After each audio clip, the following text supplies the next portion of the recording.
Dialogar es encontrarse en un punto nuevo desde dos lugares diferentes. Te damos la bienvenida a El Bien Común, una conversación de muchos para hablar sobre conciencia empresarial y los desafíos del mundo que viene.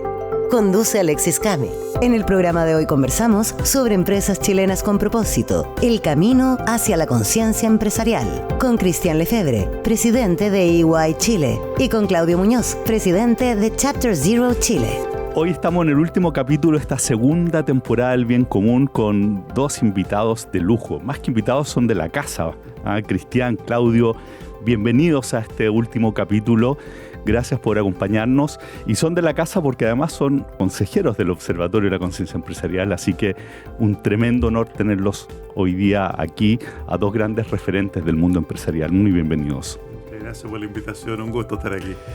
Muchas gracias. Para entrar en materia, y esto es algo que me ha tocado conversando con varios empresarios que me dicen, oye Alexis, pero nosotros como empresa ya pagamos impuestos, damos trabajo, hacemos buenas acciones.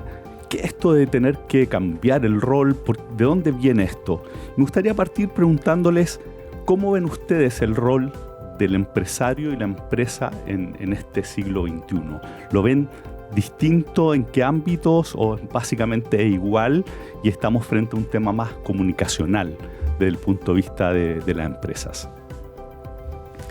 Si quieres parto yo. Mira, yo lo veo como una oportunidad. O sea, que creo que como todos somos conscientes de las dinámicas de cambio que hay en el mundo, bueno, también las empresas estamos cambiando. Yo lo estamos cambiando muy rápido. Y por lo tanto, yendo directo a tu pregunta, yo no creo que esto sea solo un tema de comunicación. Yo creo que aquí estamos frente a la necesidad de reinventar muchas cosas. Esto tiene que ver con la estrategia, tiene que ver con el rol de quienes dirigimos empresas, pero tiene que ver también con impacto. Creo que la sociedad está pidiendo a la empresa un rol distinto. Yo, mira, me quedo con el tema de quizás tenemos que aprender a cómo colaboramos mejor, las empresas con la sociedad, cómo nos conectamos mejor. Probablemente ahí está lo virtuoso de esta nueva fase de las empresas en este siglo. Sí, la verdad es que está cambiando, es una oportunidad que tiene riesgos, que es el riesgo de no entender lo que está ocurriendo allá afuera de la empresa.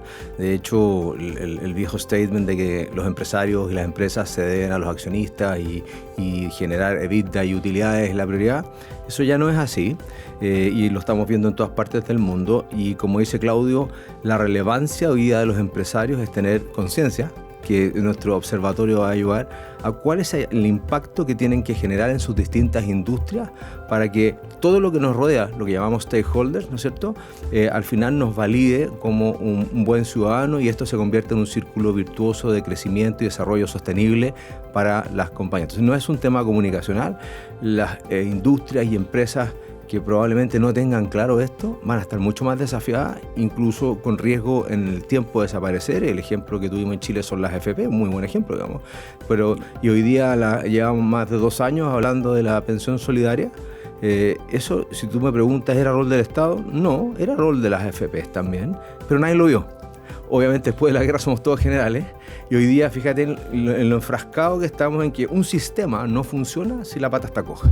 Claro. Y en este caso había muchos chilenos sin pensiones, por lo tanto no podemos decir que nuestro sistema de pensiones era de lujo y íbamos a enseñar a todo el mundo cómo hacer pensiones. Eso no es así. Y lo estamos aprendiendo ahora a golpe, con esta discusión muy coyuntural, ¿no es cierto?, de los últimos 2 años. Esto se replica a todas las industrias. Claro, esto tiene mucho que ver con este nuevo rol que estamos planteando, que las empresas tienen que tener en términos de suscribir un propósito superior genuinamente. Es decir, como empresa estar mirando cuáles son los dolores sociales y cómo pueden contribuir haciendo negocio, pero al dolor social completo, y no solamente enfocado en la maximización de utilidades, ¿no?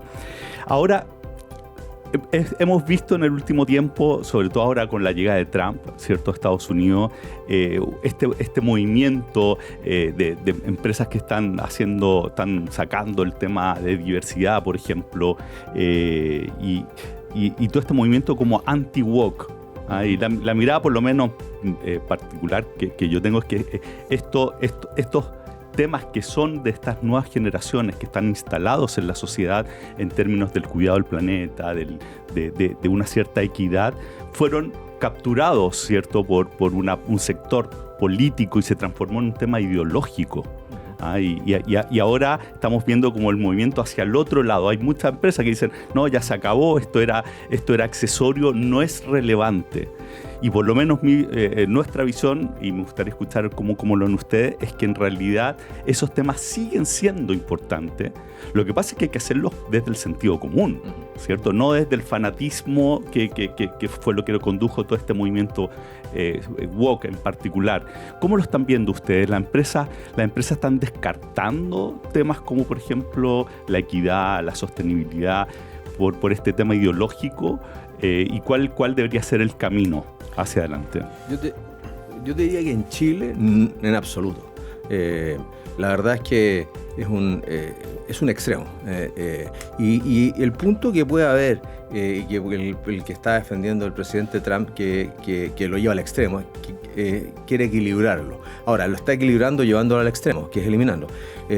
En absoluto, o sea, la diversidad, la inclusión, y la sostenibilidad, los temas de cambio climático, que esto es numérico, lo podemos comprobar matemáticamente, de cómo te afecta en distintas industrias la utilidad, el crecimiento y el desarrollo. Entonces, esto yo estoy firmemente convencido que no va a desaparecer. Y lo que debiera tender a nivelarse o regularse más es que no se transforme en un movimiento social antiempresa y que empiece a destruir valor, que es un poco lo que también ha ocurrido, que hay que ser conscientes de eso. Entonces, fíjense que esos movimientos atentaron contra yo diría, la conciencia empresarial de hacer estas cosas en forma distintas y nos llevan al extremo de decir, sabes que esta cuestión no sirve para nada, hagámosla desaparecer. Pero eso, en mi opinión, no va a ocurrir. Mira, yo tuve un jefe que me decía que para trabajar había que saber trabajar, pero también había que tener ganas y entusiasmo por trabajar. Y toco este punto porque el entusiasmo, a mi juicio, tiene que ver con los propósitos, tiene que ver con los relatos, tiene que ver con las estrategias.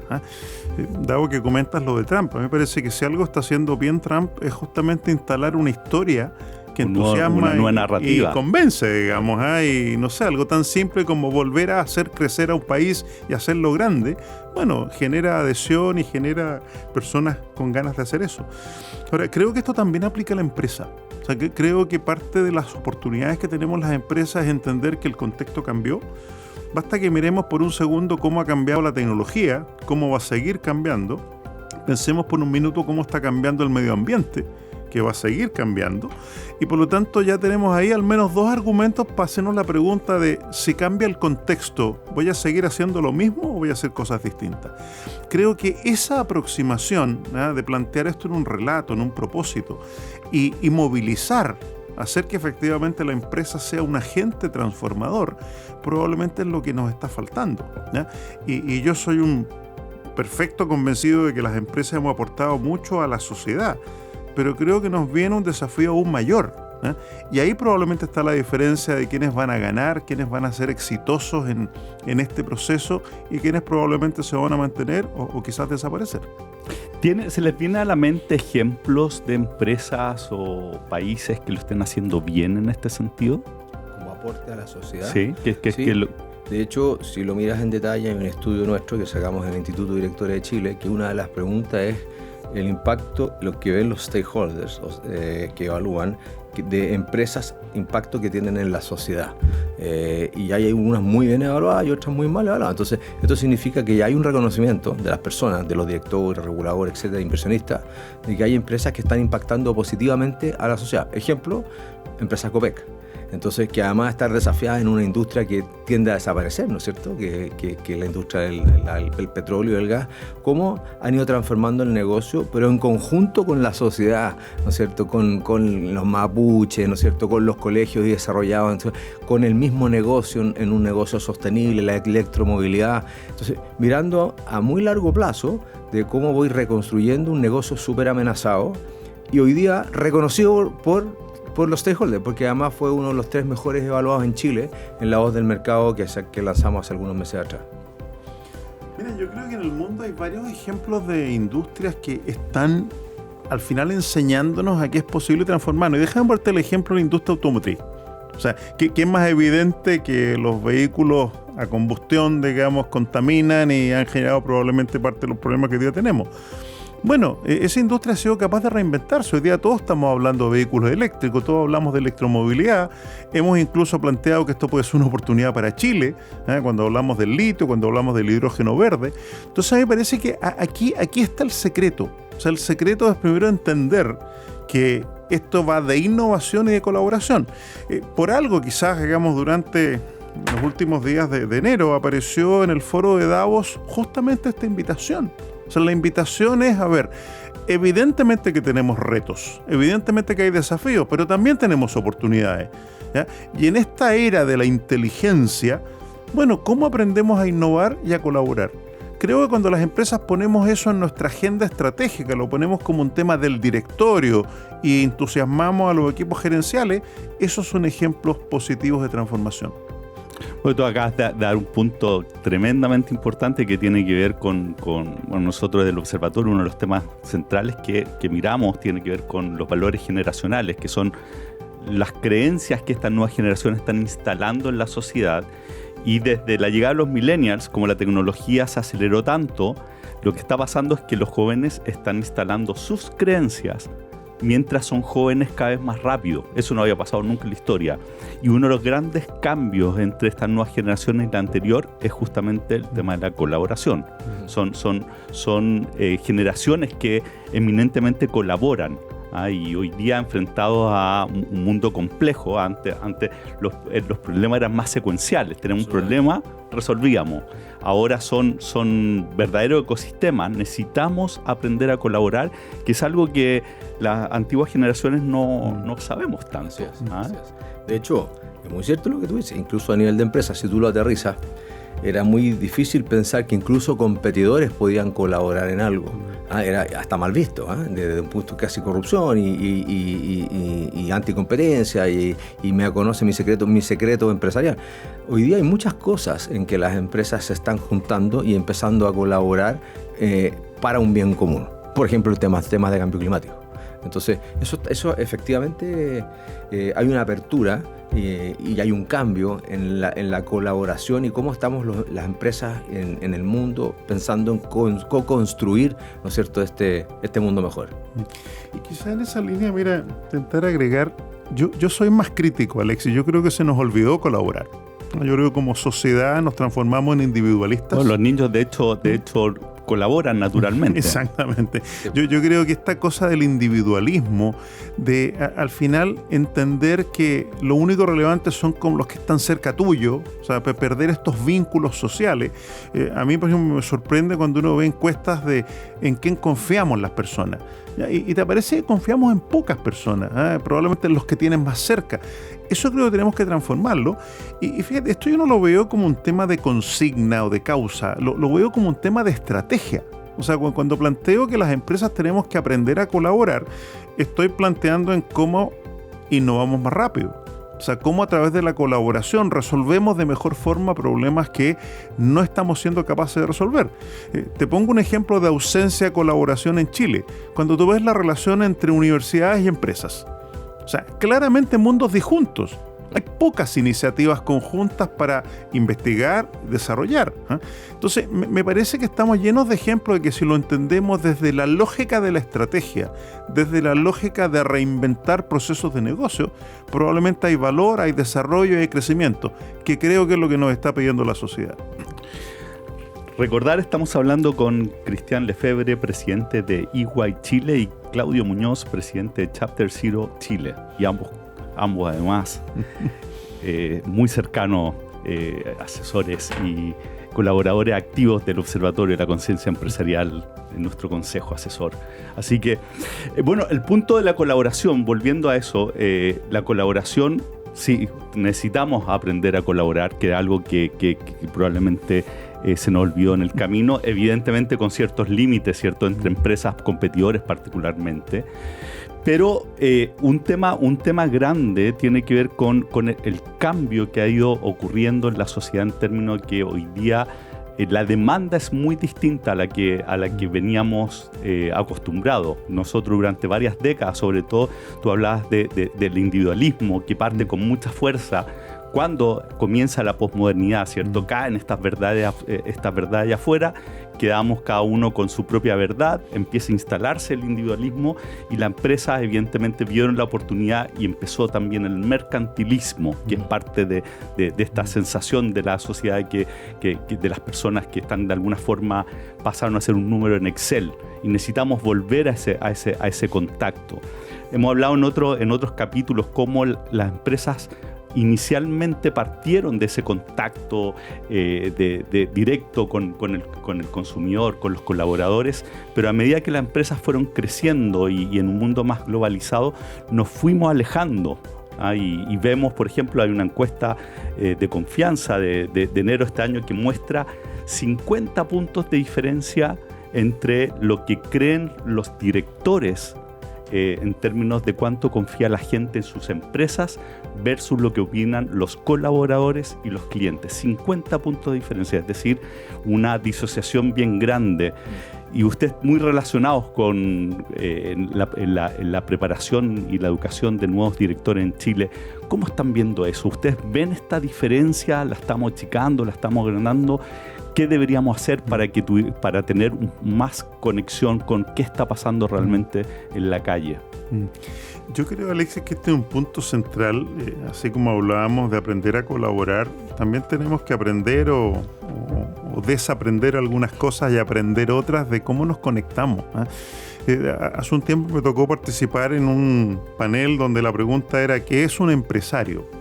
¿Ya? Y una persona decía algo muy acertado, decía, mira, un empresario es cuando yo voy a una panadería y la persona que sale cuando yo llamo al dueño es una persona de delantal lleno de harina.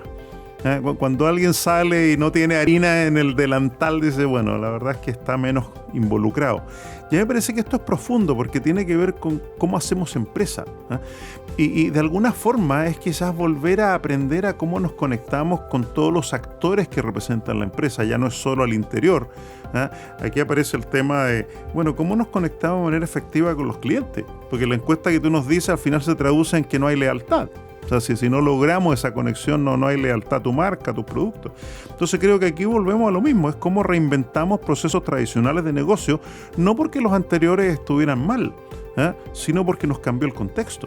Entonces creo que aquí está la habilidad de un directorio, aquí está la habilidad de un equipo gerencial, aquí está la habilidad de transformar esto en algo creíble y de impacto.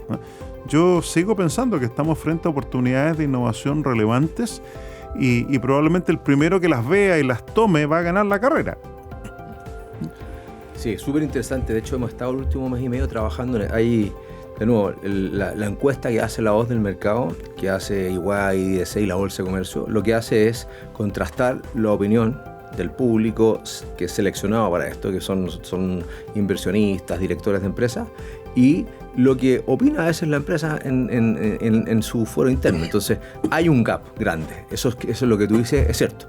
Y yo te diría que ese gap entre lo que yo pienso que soy y cómo lo estoy haciendo y cómo es percibido por estos terceros que me están mirando y evaluando. Yo creo que, la convicción es que en el fondo las empresas, hay algunas que están haciendo muchas cosas buenas, pero no estamos conectando bien con la sociedad. Entonces, y eso nos genera confianza. Y a veces hay cosas, de hecho han habido algunas conversaciones que de empresarios, a lo mejor un nombre que te dicen, pucha, es que acuérdense de lo que nos hacían nuestros abuelos, que lo que da la mano derecha no lo puede saber la mano izquierda. Entonces hay un pudor malentendido en decir, mira todo lo que yo hago, además de generar mis negocios y tener impacto con la sociedad, porque toda la vida lo hemos hecho bajo bambalinas, porque era como de mal gusto que expresar y hacer conocer y conectar estas cosas con la sociedad. Es absolutamente al revés. Hoy día, tú le has dado en el clavo, hay un nivel de desconfianza empresarial, o sea, la gente piensa que casi somos ladrones, lo cual obviamente no es cierto, porque en el mundo que trabajamos lo vemos todos los días, pero para poder revertir esto hay que hacer un trabajo muy exhaustivo de conectar con la sociedad las cosas buenas que están haciendo para las empresas para que efectivamente se entiendan, porque aquí no solo hay un gap de hacer cosas distintas, aquí lo existe, obviamente lo hemos discutido, lo venimos discutiendo, pero también hay un gap de entender el rol de las empresas. Hay muchas cosas buenas que se están haciendo en colaboración para tener un país mejor, para crecer, para generar empleo, para preocuparse de los stakeholders, y la verdad que poco se sabe. Yo creo que ahí hay un trabajo por hacer súper importante en términos de conectar bien y generar confianza. Claro, de hecho en la pandemia hubo empresas que hicieron una colaboración pero brutal y no se supo. Por un lado tenemos en un extremo el pudor, ¿cierto? De no decir, y por el otro lado está el riesgo del impact washing o el greenwashing. Claro. Necesitamos encontrar el camino justamente el centro, y parte del punto, por lo menos lo que vemos desde el observatorio, ¿cierto? Tiene que ver con que la idea es que el modelo de negocio esté construido sobre este propósito. O sea, que la empresa genuinamente y solamente por estar operando esté agregando valor a todos los stakeholders, porque venimos ¿cierto? En las décadas pasadas, sobre todo, con mucha fuerza en términos de maximizar utilidades, que era lo que nos enseñaban en las escuelas de negocio en ese tiempo, ¿cierto? Y después aparece el RCE y aparecen estas iniciativas que están desconectados del modelo de negocio. Entonces, ahí es donde creemos que se genera mucha esta inconsistencia, esta incoherencia, en donde por una parte me puedo sacar unas fotos con la flota eléctrica, ¿cierto? Pero en realidad cuando estamos tomando las decisiones no importa mucho qué está pasando con el planeta. El reunificar, el sacar esa fragmentación es parte del trabajo. Y cuando nos encontramos con mucha empresa dicen, no, pues que nosotros solo hablamos en Excel los números, y estas otras cosas están como, si no las puedo medir, no son parte de la discusión. ¿Cómo hacemos para integrar, para que las empresas realmente lo sean? Y no sea un tema de mira, sí, para la foto estoy bien, saco todo el checklist. A mí me ha pasado que de repente he visto empresas que están con todas las certificaciones, uno dice, esta empresa debería estar muy bien, pero en realidad no anda tan bien. Entonces, ¿cómo hacemos para esa reunificación, el cerrar esa fragmentación?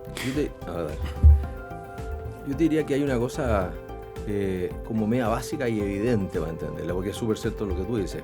Es que tú puedes testear si una empresa lo está haciendo seriamente y de verdad o no, y es mirar la estrategia y el seguimiento y la ejecución de esa estrategia. Si esto está en el core de la estrategia de la compañía y no está segregado en una unidad de desarrollo, de sostenibilidad, y además se discute en los directorios, está en la agenda del directorio con algún grado de periodicidad, esto es en serio. Y ahí no se genera la disociación de la cual tú estás hablando. Entonces, por ejemplo, si una mala decisión tiene impacto en el gerente general en su bono, para hacerte más gráfico, es de verdad. Y si resulta que no, porque está en un KPI de algún área de sostenibilidad, hay una disociación, como decís tú, entre lo que yo digo y hago. Mira, yo creo que este es un tema nuevamente central en esta reinvención de las empresas. Y déjame usar lo que comentabas, Alexis, del greenwashing. A mí me gusta más hablar del marketing equivocado, ¿ya? Porque, y déjame poner un ejemplo. Yo creo que a ninguna persona de empresa se le ocurriría hacer un producto defectuoso, o sea, que no funcione, y decir mi estrategia va a ser, yo voy a hacer un marketing que va a convencer a los clientes de que este producto funciona. Y la razón es evidente, esto no dura, digamos. Si algún cliente compra un producto que no funciona, rápidamente, digamos, va a sacrificar la imagen de tu empresa, tu beneficio. Creo que en los temas medioambientales pasa algo parecido. El problema no es comunicar que soy verde. Hay empresas que han malentendido esto y piensan que si cambian el color ya son verdes, digamos. El problema tiene que ver con cómo mi negocio se adapta a un cambio de contexto. Y eso lo pone en una responsabilidad fiduciaria de los directores. O sea, cuando el contexto climático cambia, este no es un problema que nosotros vamos a transformarnos en ambientalistas. Es un problema de cómo voy a transformar mi negocio dado que cambió el clima. Hace algunas semanas escuchábamos a una destacada profesora de una escuela de negocios española que decía que los buenos gestores son capaces de cambiar sus decisiones cuando cambian los contextos. Y me parece que ahí está la clave de la estrategia. O sea, darse cuenta de que cambió el contexto, dado el cambio de contexto, tengo una estrategia distinta, y dado que mi estrategia es distinta y efectiva, voy a lograr que mi negocio crezca y se desarrolle. Ahora, hablamos de la narrativa, y parte, por lo menos está mi opinión, en Chile parte de lo que nos está pasando es que nos quedamos sin una narrativa. Hablamos de la ascensión ahora de Trump, cómo solo a través de la narrativa cambió el estado de ánimo. Tenemos desde el mundo empresarial una narrativa? ¿Hay una propuesta? ¿Cuánto de lo que estamos conversando ahora debería ser parte de esa narrativa? Yo diría que no. O sea, hay narrativas individuales de algunas compañías, de algunos directores, sin lugar a dudas. Como mundo empresarial, no. O sea, nos falta mucho en tener una narrativa en la cual estemos todos comprometidos y alineados con el Make Great America Again, así en términos de narrativa empresarial, no la tenemos. ¿Y podrían ser estos elementos de parte de la narrativa? Por supuesto que sí. Yo también pienso que no lo tenemos, y quizás agregar, yo creo que esto va más allá del mundo empresarial. Probablemente lo primero que tenemos que quizás entender que si hablamos de colaborar, bueno, ya los grupos individuales no son tan relevantes, es más relevante el todo. A mí me gusta esto de que, cada uno de nosotros somos muy inteligentes, pero nadie es tan inteligente como la suma de las inteligencias. Y creo que eso es lo que nos falta, y se expresa en que no hay un relato. Esto tiene que ver con el relato y con los liderazgos país. O sea, ¿cuánto tiempo llevamos hablando de que Chile tiene elementos que son fundamentales para el mundo que viene? Bueno, pero no somos capaces de transformarlo en una historia que motive y que convenza. Entonces, creo que aquí tenemos una falencia muy concreta que no es solo comunicacional nuevamente, tiene que ver con un mensaje, pero también tiene que ver con un liderazgo. Bueno, se nos acabó el tiempo y antes de cerrar, en 2 palabras me encantaría un mensaje para los líderes empresariales. Si no estuvieran escuchando, estuvieran a todos los líderes empresariales hoy día escuchándolos, ¿qué le dirían? Diría que sentarse y mirar y generar conciencia de la importancia del rol del empresario en estos nuevos tiempos para poder generar el relato que decía Claudio, es extremadamente relevante para que les vaya bien a las empresas y nos vaya bien como sociedad. Yo también me quedo con la conciencia de que la sociedad nos está pidiendo hacer algo distinto. Y creo que tenemos que valorar que por algo nos pide hacer algo distinto. Hemos mostrado en la historia del mundo empresarial que sabemos hacer cosas, sabemos cambiar. Creo que ahora nos están pidiendo un nuevo cambio. Y eso es una tremenda oportunidad, si es que estamos dispuestos a tomarla. Cristian, Claudio, muchas gracias por haber venido a este capítulo final de esta segunda temporada del Bien Común, y a todos ustedes los dejo invitados para la tercera temporada que ya se nos viene con nuevos cambios. Así que muchas gracias y hasta la próxima temporada. Gracias. Esto fue El Bien Común, una conversación de muchos, junto a Alexis Cami. Escúchanos también en la web de Pauta, www.pauta.cl.